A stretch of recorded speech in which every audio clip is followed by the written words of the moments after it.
اللهم صل على سيدنا محمد وعلى آله وصحبه وسلم. إن شاء الله بقى النهاردة هنبدأ أحلى فيديو. النهاردة معانا غدوتنا الجميلة، أحلى محشي معايا مع فراخ محمرة وكمان شوربة وكمان ملوخية ناشفة.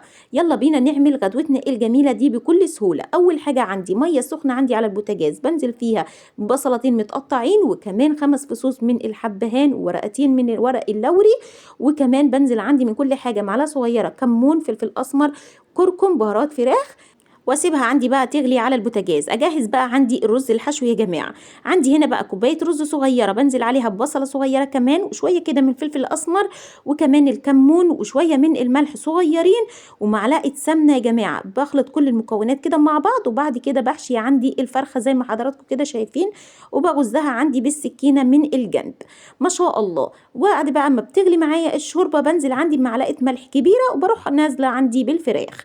دي اول خطوه يا جماعه. تعالوا بقى لتاني خطوه، المحشي الجميل معايا.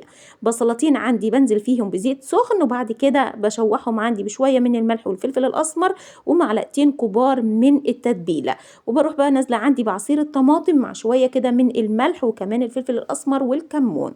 اول ما بتتسبك معايا بنزل عندي بربطه خضار كبيره وكيلو رز يا جماعه، غسلاه ومصفياه كويس جدا، بسيبه لمده دقيقه او دقيقتين على النار يسخن معايا، وبعد كده بشيله. شايفين الشوربه جميله ازاي؟ اللهم بارك.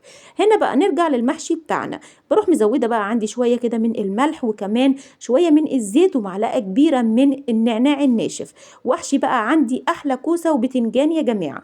بنخلص بقى كل الكميه كده معانا من البتنجان والكوسه، ونروح ساقيينه يا جماعه بكوبايتين شوربه كبار، ما بزودش شوربه معايا ما شاء الله.